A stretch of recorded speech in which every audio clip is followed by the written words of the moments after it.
Hello बच्चों, आज हमारा लास्ट टॉपिक जो है उत्सर्जन रहता है भाई। इस चैप्टर का जैव प्रक्रम में हमने अभी तक पढ़ लिया, पाचन पढ़ लिया, पोषण पढ़ लिया कि भाई कैसे हम खाना ग्रहण करते हैं, फिर उसको पचाने का माध्यम भी पढ़ लिया भाई, पाचन कैसे होता है, वो पचने के बाद उसका ऊर्जा में कन्वर्जन कैसे होता है, वो ऊर्जा में कैसे टूटता है, श्वसन पढ़ लिया। श्वसन के बाद उसका परिवहन पढ़ लिया कि वो एक कोशिका से दूसरी कोशिका तक या एक बॉडी पार्ट से दूसरी बॉडी पार्ट तक कैसे जाता है, यानी हृदय में परिसंचरण पढ़ लिया। अब जो एक लास्ट टॉपिक रह गया है वो है उत्सर्जन, यानी सब सारी चीज़ें होने के बाद जो वेस्ट मटेरियल रह गया उसको शरीर से हम बाहर निकालते हैं, वो टॉपिक उत्सर्जन होता है। तो मानव में ही उत्सर्जन पढ़ना है, पेड़ पौधों में थोड़ा वैसे बता देंगे, क्योंकि पेड़ पौधे अगर आपने पहले समझ लिया ना, परिवहन वगैरह में समझ लिया, वही उत्सर्जन है उसका। तो ठीक है, तो मेन तो मानव का उत्सर्जन है, वो देखो भाई।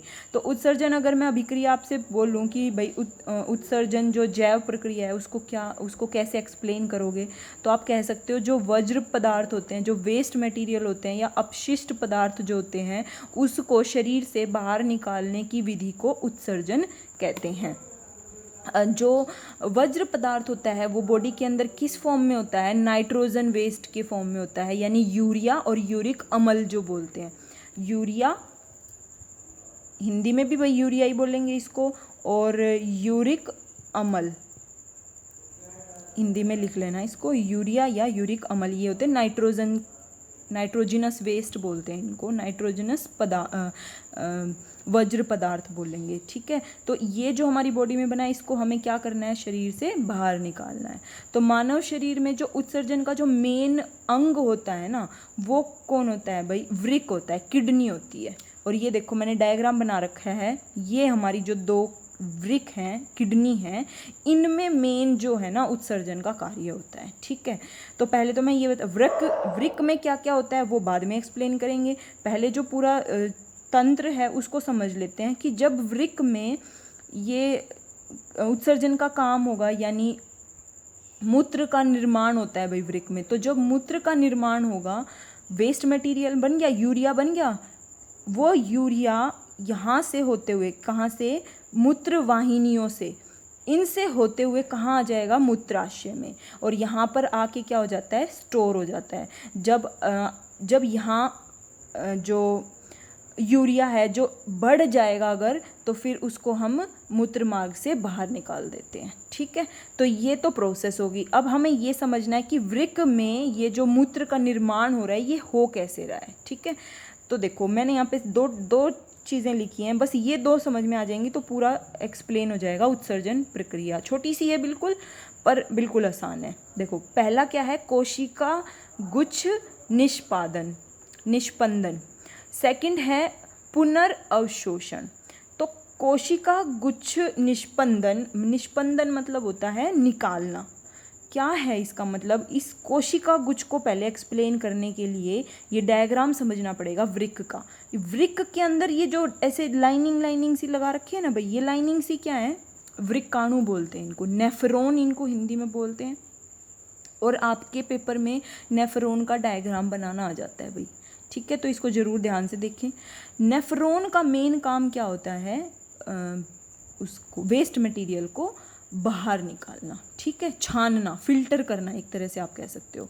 और जो ये जो ब्लू से जो ये एरो से दिखा रखे हैं, ये क्या है, आपने देखा था ना कि भाई जो हृदय में भी देखा था कि जो शिरा होती है वो विऑक्सीजनित रक्त को लेके चलती है। तो यहाँ पे ये क्या है, वृक्क शिरा है भाई, ये विऑक्सीजनित रक्त है हमारा। ठीक है, और ये जो खाली दिख रही है ये वाली क्या हो गई, ये वृक्क शिरा हो गई, यानी वृक्क शिरा धमनी हो गई जो साफ लेके जाएगी। अभी बताती हूँ ये साफ किस चीज़ को लेके जाएगी, और ये वेस्ट मटेरियल को यहाँ वृक्क में लेके आ रही है। तो ये ब्लू वाली मैंने यहाँ नाम नहीं लिखे भाई, अपने आप लिख लेना, ये है भाई वृक्क शिरा और ये है वृक्क धमनी। अब यहाँ देखो, यहाँ बना रखी है बल्कि मैंने, देखो ये जो है ना, ये ऐसे, इसको बोलते हैं वृक्काणु का नालिकाकार भाग। नाली जैसा सा है ना, ये ऐसे ऐसे ऐसे, ये जो है ये संवहन नलिका में जा रहा है। ठीक है, और इससे आगे देखो, इसको धमनी जो है वो लेके जाएगी। वृक्क शिरा से जो गंदा रक्त था, विऑक्सीजनित रक्त था, वो कहाँ आया भाई? वो इस केशिका गुच्छ में आया। इसको कोशिका गुच्छ बोल लो, केशिका गुच्छ बोल लो, एक ही बात है। केशिका गुच्छ का मतलब है कैपिलरीज। यहाँ देखो जाल है भाई, यहाँ पे ट्यूब्स का है ना, ऐसे ध्यान से देखो देखो इसको। तो ये जो जाल है ना, ये क्या कर रहे हैं भाई? ये यहाँ पे इसको फिल्टर का काम कर रहा है। और जो ये ऐसे राउंड राउंड बना हुआ है, इसको बोलते हैं बोमन संपुट। इस बोमन संपुट से ये छन के क्या होगा भाई? दोबारा वापिस यहाँ से जब छनेगा ना, जो छानने का काम है वही ये कहलाता है कोशिका गुच्छ निष्पंदन। यानी कोशिका गुच्छ में विऑक्सीजनित रक्त का छनना, फिल्टर होना, ये कहलाएगा। तो पहला जो इसका पार्ट है वो क्या हुआ कि भाई कैपिलरीज में आके जो ये फिल्टर हो गया। लेकिन अब उसमें जो फिल्टर रक्त आया, उस फिल्टर रक्त में हमें तो निकालना तो सिर्फ नाइट्रोजन वेस्ट था, लेकिन उसमें क्या क्या चीज़ें बाहर आ जाती हैं भाई? उसमें हमारा ग्लूकोज भी बाहर आ सकता है, उसमें अधिक जो जल था, पानी था, वो भी, कुछ लवण भी आ सकते हैं, प्रोटीन भी आ सकता है, यानी कुछ खनिज पदार्थ भी आ सकते हैं। लेकिन वो तो हमारी बॉडी के लिए इम्पोर्टेंट थे, उसे हम बाहर शरीर से निकालना नहीं चाहते। तो उनका क्या होता है? पुनर्अवशोषण। यानी जैसे ही इसने वापस भेजा तो ये क्या करेगा? यहाँ पे दोबारा से यहाँ पर उसका क्या हो जाएगा? फिर से अवशोषण हो जाएगा, उसको फिर से सोख लिया जाएगा। ठीक है, तो जितने देखो मैंने यहाँ लिख रखा है, पुनर्अवशोषण में क्या होता है? ग्लूकोज, अमीनो अम्ल, जल, जो भी एक्स्ट्रा था ना भाई, जो फिल्टर हो गया था गलती से, उसको दोबारा से शरीर अवशोषित कर लेगा और फिर उसको बाद में ये जो शिरा धमनी थी, इसके माध्यम से शरीर में वापस भेज देगा। तो अभी समझ में आया कि शिरा तो क्या करके आई थी भाई? विऑक्सीजनित रक्त लेके आई थी।